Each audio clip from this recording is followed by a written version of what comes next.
Ce podcast vous est offert par BMW. Découvrez le futur de la conduite avec la nouvelle BMW iX3. 2025, l'année de la Chine et des marchés émergents. Chères auditrices, chers auditeurs, bonsoir. Bienvenue dans ce nouvel épisode du podcast de Trends Tendance, la bourse ou la vie. Mon nom est Paul Charlie, je suis journaliste pour Trends Tendance et je coordonne aussi la rubrique bourse. J'ai le plaisir ce soir de recevoir Hamza Naki. Hamza, qui est le fondateur et rédacteur en chef du média d'éducation financière Parlons Finance, est aussi conseiller IT et en gestion et des processus, et est aussi chroniqueur régulier de ce podcast. Aujourd'hui, on va donc parler des marchés émergents et de la Chine, parce que Hamza, toi justement, pour commencer peut-être, tu reviens justement d'un voyage en Chine d'un mois. Est-ce que tu peux un peu nous raconter tes impressions, des choses qui t'ont marqué Tout d'abord, bonjour Charlie, et déjà je suis très heureux de te revoir, ça fait un petit temps maintenant. Ce voyage en Chine a vraiment été une révélation pour moi. J'ai été surpris par l'ampleur du pays, par sa modernité, par la puissance qu'il dégage, et cela à tous les niveaux. J'avais grandi justement avec l'idée que la Chine était un pays autoritaire, dictatorial et en plus de faible qualité, parce que quand ils produisaient des produits, généralement on disait quand c'est fabriqué en Chine, c'est de la qualité piètre, si je peux me le permettre. Mais sur place, j'ai découvert tout autre chose. Donc une Chine unie, avec une liberté certes mesurée, mais qui semble convenir à la majorité des citoyens qui s'y plaisent. Et surtout, un pays qui est porté par une énergie incroyable, une rapidité dans le monde des affaires et une puissance démographique et technologique impressionnante. La Chine est aujourd'hui l'un des pays les plus robotisés du monde. Okay. En quelques années seulement, elle a pu transformer son appareil productif et compte désormais plus de 2 millions de robots industriels actifs. Oui. Autrement dit, effectivement, elle combine une main-d'œuvre abondante à une automatisation massive, ce qui fait que ça explique en grande partie sa croissance spectaculaire et son économie ainsi que ses infrastructures. D'ailleurs, si je peux me permettre, Charlie, bien sûr. Un autre exemple, c'est le marché des voitures électriques. La Chine est devenue le leader mondial du secteur. Donc des marques comme... Récemment a dépassé Tesla. Incroyable. Donc récemment comme BYD, XPeng ou encore Xiaomi et NIO. Il y a plein d'autres marques. Il y a des dizaines et voire limite centaines de marques chinoises qui dominent les routes au point que voir une voiture américaine ou européenne devient aujourd'hui rare, surtout dans les grandes villes comme Shanghai, Pékin, Shenzhen, etc. Ils ont compris quelque chose que nous avons peut-être préféré ignorer. Il faut innover sans cesse. Okay. Alors oui, certains diront que la Chine a copié sur le reste du monde. C'est sans doute vrai, mais au fond, tous les pays l'ont fait à un moment donné lorsqu'ils cherchaient à rattraper leur retard. Ce que je retiens surtout, c'est que la Chine n'est plus seulement l'usine du monde, elle veut devenir désormais à la fois l'usine, mais également le laboratoire du monde. Okay. Elle ne se contente donc plus de produire, mais elle veut être à la pointe de la technologie, de l'innovation, de la recherche, et c'est ce qui est ressorti de ce voyage. Ok. Donc en résumé, on pourrait un peu dire que la Chine est aujourd'hui une terre d'opportunités. C'est aussi en tout cas comme ça que le voient un peu les marchés, parce que les investisseurs, parce que le CSI 300, qui est le principal indice de la bourse de Shanghai, lui a gagné 21% sur l'année. Le Hang Seng, qui est l'indice de la bourse de Hong Kong, et Hong Kong, c'est pas la Chine, c'est un autre pays, mais il y a beaucoup d'entreprises chinoises qui sont cotées à Hong Kong, parce que ça leur permet d'avoir un accès beaucoup plus facile aux marchés internationaux. Et donc ce Hang Seng a gagné 32% sur l'année. À côté, on a la S&P 500 qui gagnait 15%, donc c'est beaucoup plus en Chine et pour les entreprises chinoises cotées. Et comment est-ce qu'on peut expliquer ce rallye chinois ? Quelles sont un peu les principales raisons de la hausse des cours ? Très très bonne question. Effectivement, tu as très bien fait d'expliquer que tous ces indices ont vu une amélioration de leur cours très impressionnante. Après plusieurs années de désillusion, donc les actions chinoises ont connu un retour de force. Elles ont été portées par une croissance à la fois solide, un regain de confiance des investisseurs locaux, mais également internationaux. Et bien entendu, il y a eu davantage de mesures favorables pro-business aux entreprises. Et donc la bourse de Shanghai, comme tu l'as expliqué, a retrouvé des niveaux inédits depuis plus de 10 ans. Ah oui, ok. Effectivement, c'est incroyable. Et ce rebond s'est expliqué par plusieurs facteurs. Il y a d'abord effectivement le soutien de l'État, et c'est ce qu'on généralement évoque souvent dans les plateaux TV. Donc l'État chinois subventionne énormément les industries automobiles ou autres. Ouais. Il y a eu également des flux importants de capitaux qui proviennent des assurances, mais également des fonds, et aussi d'autres nouvelles tendances de consommation, une forte dynamique au niveau de l'innovation. Aujourd'hui, les Chinois ne se contentent plus de consommer, mais aussi de mieux consommer et de bien consommer. Ok. Un autre élément clé, d'ailleurs, si je peux me permettre d'apporter cette information, c'est l'épargne colossale des ménages chinois. Plus de 160 000 milliards de yuan, soit 22 000 milliards de dollars, sont sur les comptes privés des Chinois. Et donc, avec des taux d'intérêt bas, forcément, tous les Chinois cherchent d'autres, effectivement, cherchent d'autres alternatives et de meilleurs rendements. De plus, effectivement, les investisseurs croient effectivement qu'il y aura le gouvernement qui interviendra en cas de chute des marchés, etc. Donc, ils y croient énormément, donc, à leur gouvernement central qui est dirigiste et qui s'implique dans toutes les nouvelles tendances. Donc, en effet, le contexte mondial joue en leur faveur. Et donc, le fait qu'on parle d'exceptionnalisme américain, eh ben, ça montre un peu certains signes d'essoufflement, avec des incertitudes politiques, des valorisations trop élevées aux États-Unis, etc. Certains parlent même de bulles au niveau de l'intelligence artificielle. Donc ça, c'est un risque qu'il faut prendre en considération. Et donc, les investisseurs cherchent à se diversifier. Et la Chine offre, comme tu as dit, des opportunités attractives et des valorisations plus raisonnables. Et donc, c'est un mouvement régulier, soutenu par des capitaux étrangers et une politique économique plus ouverte. Ok, un bon mix donc en tout cas pour la bourse chinoise, mais sinon peut-être plus généralement, les marchés émergents dans leur ensemble, donc il y a la Chine, il y a aussi d'autres pays asiatiques, des pays sud-américains entre autres. Ils profitent aussi aujourd'hui d'un bon momentum cette année, surtout cette seconde moitié de l'année. On est aussi sur une hausse plus ou moins de 20%, ça dépend un peu des indices parce qu'il y en a différents avec différents poids de marché. Mais donc voilà, sur l'année, on est aussi sur une très bonne performance. Comment est-ce qu'on pourrait expliquer cet enthousiasme alors pour les marchés émergents dans leur ensemble ?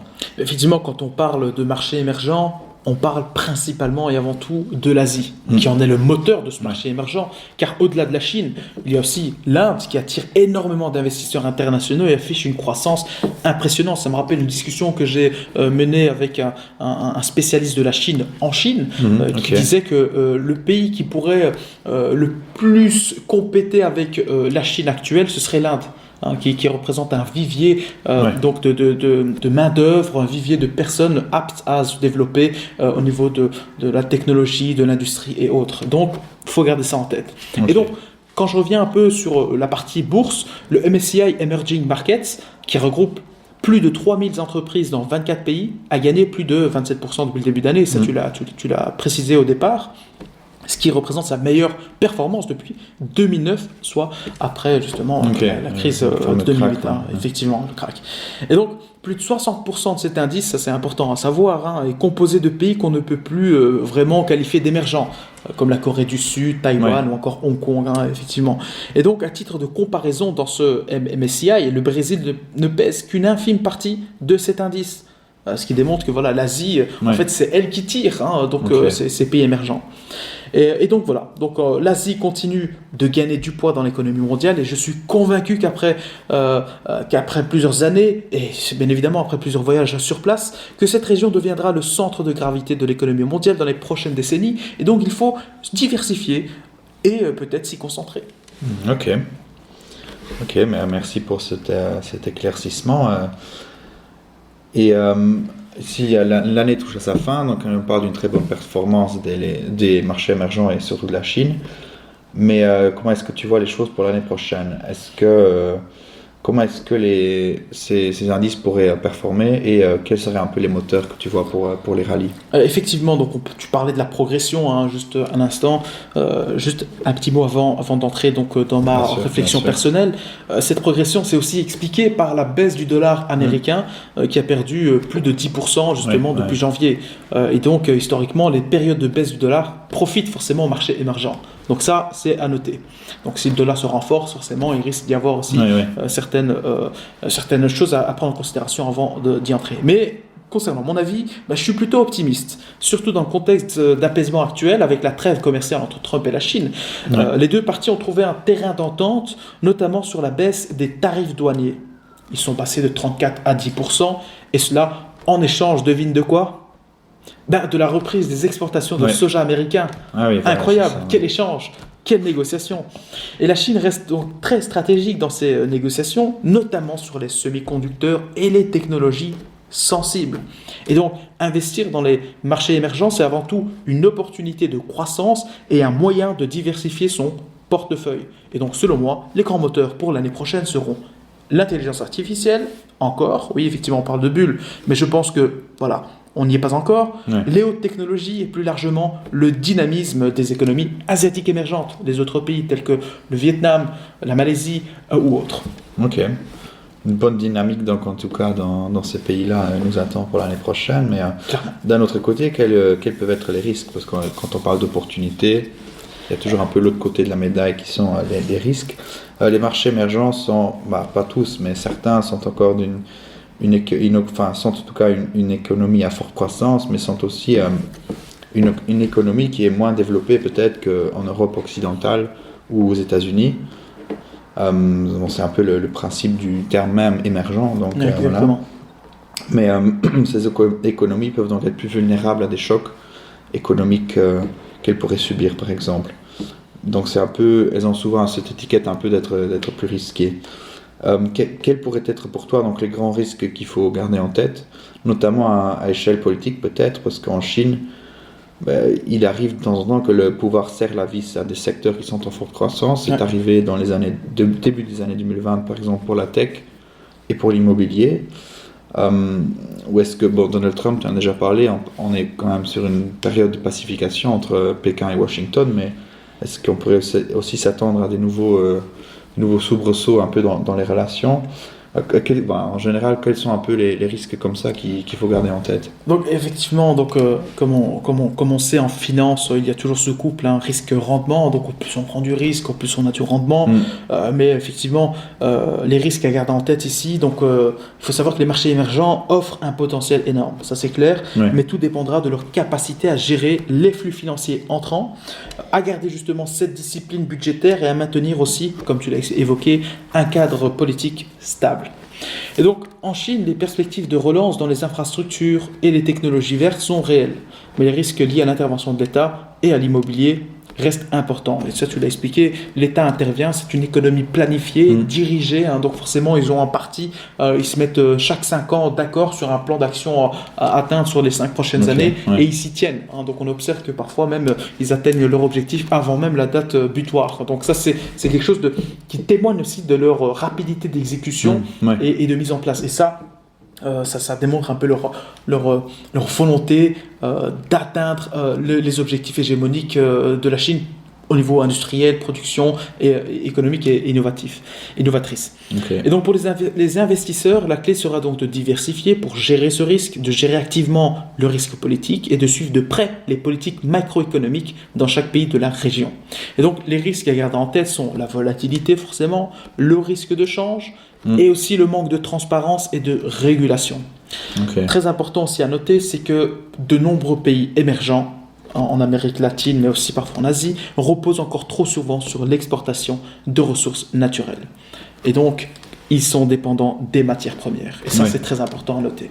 Ok, donc oui, ils dépendent un peu vraiment des... Ça reste très cyclique alors, donc s'ils dépendent des marchés, des matières premières... Ils démontrent une force, une sorte de robustesse, mais ils ont aussi des points faibles. Donc forcément, comme partout. Ouais. Tout le monde, c'est la mondialisation. Il y a des choses que l'on possède, des choses que l'on possède moins, voire pas. Ok. Merci beaucoup pour ce panorama sur les marchés émergents. Avec grand plaisir. C'est en tout cas un marché qu'on va suivre avec beaucoup d'intérêt, qui, comme tu le dis, a encore des belles promesses devant lui. Donc merci beaucoup, merci à tous pour votre écoute et à bientôt. À bientôt. Ce podcast vous est offert par BMW. Découvrez le futur de la conduite avec la nouvelle BMW iX3.